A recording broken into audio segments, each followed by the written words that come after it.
Hey, what's up? This is Archaeopteryx here. Arc'teryx are a Canadian outdoor-focused performance brand who, since they were founded in 1989 as rock-solid manufacturing, have been creating gear specifically for hikers, walkers, trail runners, performance enthusiasts, climbers, all those kinds of people. They also cater to military personnel through Arc'teryx Leaf, and more casual urban use both through select mainline products and the dedicated sub-brand Valence. With a focus on intended use of their clothing and the functionality that it provides, it seems unusual that this kind of stuff be rising to prominence from a fashion perspective, and yet, over the last 12 months in particular, exactly that has been happening. The brand is now seen as something more cool and desirable than ever before. In a Highsnobiety article in early 2020, when they listed 20 kind of brands to watch, Arc'teryx being one of them, they noted a 540% increase in searches for the term, and the peak on Google Trends of worldwide searches for Arc'teryx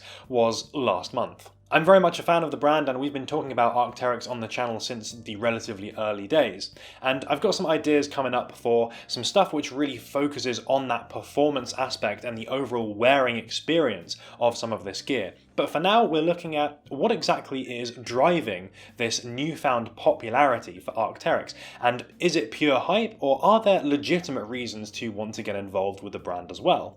Let's take a look. First up, it would be hard to deny the importance of celebrity features. It's a very easy way to boost the profile of a brand, get it in more people's minds, and potentially help change the overall perception of a brand. And that's certainly something to an extent which has happened with Arc'teryx. Over recent years, and the last 12 months in particular, it's been spotted being worn by a bunch of different people, including Travis Scott, Frank Ocean, Drake, Slow Tie as well, all of whom are fairly influential from a fashion perspective. And that kind of wearing is essentially an endorsement on the celebrity's part. So us mere mortals will look at these kinds of people, think, hey, this guy's wearing Arc'teryx, I think this guy's pretty cool, therefore Arc'teryx, I guess, is some kind of a cool brand. This has certainly been the case with the beanie. Since seeing Frank Ocean and Travis Scott wearing them, it's been harder and harder to find some of these beanies, particularly the Rolling Word and the Grotto models. We've got here a couple of the bird head ones, which are another example, and as you can see, they are certainly one of the items with the more prominent Arc'teryx branding, as well as coming in a bunch of cool fun colours. There are cases like this though where celebrity use of the brand is much more closer to home from a fashion perspective, and of course we're talking about the designer features of Arc'teryx. So last year Virgil Abloh, artistic director of Louis Vuitton and CEO of Off-White, was not only spotted on multiple occasions wearing Arc'teryx jackets, but then presented as part of a runway collection several reworked Arc'teryx pieces. There couldn't be a clearer symbol of Arc'teryx and the Arc'teryx logo being appropriate in fashion than seeing it presented alongside these interesting, extended, kind of over-the-top voluminous forms. Arc'teryx, Virgil seems to be saying, belongs on the runway, and this caused such interest online that Arc'teryx had to come out and say, no, this isn't an official collaboration and these products are not actually going to be releasing, which was to the relief of some Arc'teryx fans who correctly pointed out that doing this cutting and sewing process with Arc'teryx jackets would of course impact their water resistance, which goes directly against what the brand is all about. We also have to talk about the impact of collabs. This is a great way of exposing the audience of one brand to another and showing a kind of alignment of values. There's an implicit relationship in any collab between these two brands, as if some kind of relationship between them does exist. The Palace and Arc'teryx collab in December 2020 was exactly an example of that. And while it certainly could have been more ambitious aesthetically, what it was doing was, by presenting the Palace and the Arc'teryx logos together, is kind of showing, if this Palace logo means something to you, then the Arc'teryx one should too.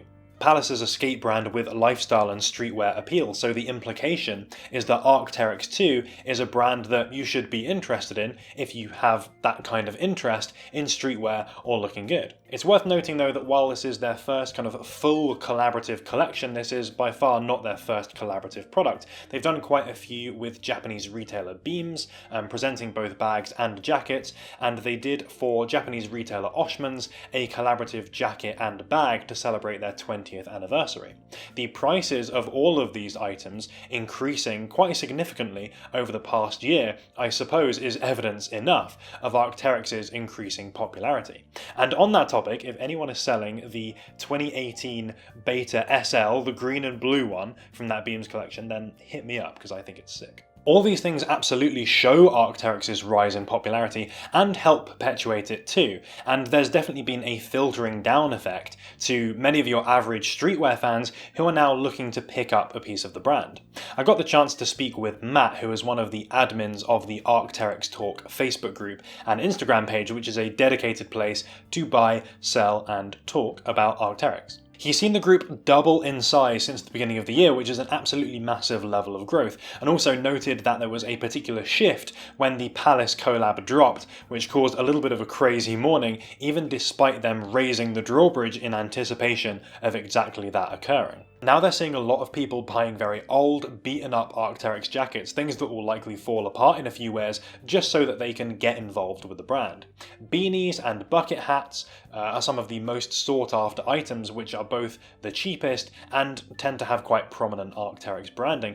Both of those things are now seeing average prices go way above retail. The logo, he said, is definitely what a lot of people want, whether they're using it to hike in or not. And members coming in purely for performance or intending to put a jacket through its paces are rare. He also had some interesting insight into the different cliques that form the community. You've got the outdoor enthusiasts, the mountaineers, the guys that don't really care about the fashion aspect at all and are not really too bothered in who else is wearing it. You've got the guys that came in from Arc'teryx Leaf, the kind of military and armed forces guys, who, again, not too bothered, although care a little bit about the fact that now the gear they want is becoming more sought after and more expensive. Then you have the graffiti artists and rackers for whom Arc'teryx has been part of the culture for a long time, and then you've got the more recent fashion wearers. And interestingly, it's this fourth group who are the most guilty of gatekeeping, of ripping people off, and general toxicity. There's a certain irony of people finding out about Arc'teryx in 2020 and then getting annoyed at people finding out about it in 2021 that is no doubt totally lost on them. So all in all, a rise in popularity and an influx of people who are interested in Arc'teryx from a fashion perspective is absolutely something that they've noticed. So big thanks to Matt for that insight, and if you are interested in the brand, then definitely check out Arc'teryx Talk. I'll leave some links to that, both the Facebook group and the Instagram page, in the description. Celebrity and designer endorsement and collabs are all very well and good, but hype alone doesn't really represent a particularly good reason to wear a brand over and above anything else. I think there are better reasons to wear Arc'teryx, which potentially further explain why this brand in particular has risen to the top above its contemporaries. Firstly, we have to acknowledge the current situation and its impact on the fashion landscape. If people are going out now, they are much less likely to be partying and socializing and shopping and things, and much more likely to be doing outdoor activities. Hiking and walking is certainly a big one, and guess who's going all in on making high-performance hiking gear? Arc'teryx both gives people the performance that they're looking for these new outdoor-focused hobbies right up to the highest level, and does an effective job of communicating that enthusiasm through the brand's distinctive logo and distinctive design language. You're not just out there walking with whatever gear you happen to have cobbled together, you've got the real deal. This is absolutely something that we will dive into in a lot more detail in a future video, but safe to say the whole ethos of Arc'teryx and its design is absolutely focused on providing utility and performance to the wearer and making it appropriate for those outdoor activities and being heavily worn, not just taken down on a trip to the shops. And outside of those activities in casual wear, which the brand is still very well equipped for, you're communicating your interest and your enthusiasm for outdoor activities, which are becoming more popular and more fashionable. I think Arc'teryx is well poised to do this. The North Face has been the traditional yeah I go outside brand of choice, but over time I feel like they've kind of diluted their offering with less focus on performance as evidenced by their movement away from Gore-Tex and towards their own fabrics, and the increasing range of lifestyle and fashion products. Similarly, you've got brands like Patagonia, which kind of unwittingly became the uniform for city bankers and people that want the kind of slightly cool retro look, which is still more a lifestyle and a fashion thing rather than a performance one. Arc'teryx's newfound popularity is almost born of the fact that it's not doing the same thing as those brands, that its focus has never really been on providing fashion stuff, but providing the best gear from a performance perspective. That said, Arc'teryx as a performance brand are still aesthetically inclined, and I think their design language is very much about how can we provide the best performance gear that still looks good and still looks consistent. They actually have an internal term for that. If something pings, that means it's doing the job of both being a great performance product and looking cool at the same time. I also wonder if Arc'teryx's heavy use of Gore-Tex on their most fully featured product, which have done a very effective job of marketing themselves as the performance fabric of choice, has had some kind of impact in people seeing the brand as an authentic and a genuine performance brand and not just something created with kind of fashion or lifestyle use in mind. And although there are certainly other performance-based brands out there like Rab and Mammoth and Clatamusen to name a few, Arc'teryx has that very consistent design language and a very clean overall look, which makes their pieces extremely distinctive and recognizable and kind of equally at home in both urban and rural locations. As an additional note, while I definitely think there's been an increase in Arc'teryx's popularity, particularly over the last year or so, it is not necessarily a new thing to consider Arc'teryx from a fashion perspective. As I mentioned earlier, it's been part of kind of graffiti culture and that more underground scene for a much longer time, and as early as 20 years ago, Arc'teryx was supplying their backpacks to skate shops. But there's no denying the recent surge in popularity, and it's nice to see that this is a brand which does have some utility behind it, and they're known for providing high quality stuff. So there is a tangible reason to want to get involved with Arc'teryx beyond that it's popular and other people seem to be buying it and enjoying it. Ultimately, you're going to end up with something that outdoor fans swear by, and should the hype for Arc'teryx fade, as inevitably all things do, at the very least you'll be left with a jacket or something else which is designed to last a long time and doing a good job of what it's supposed to.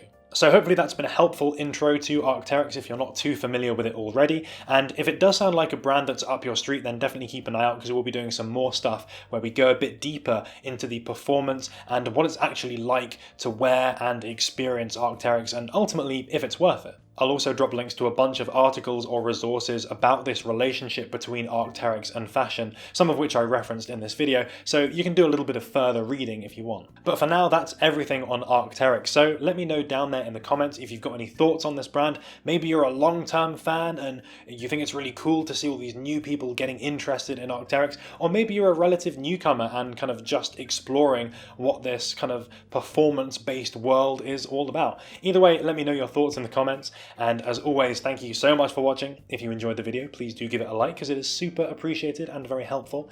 And again, thanks for watching, and we will see you next week with another video. If you saw my Instagram stories earlier this week, you do see my Instagram stories, don't you?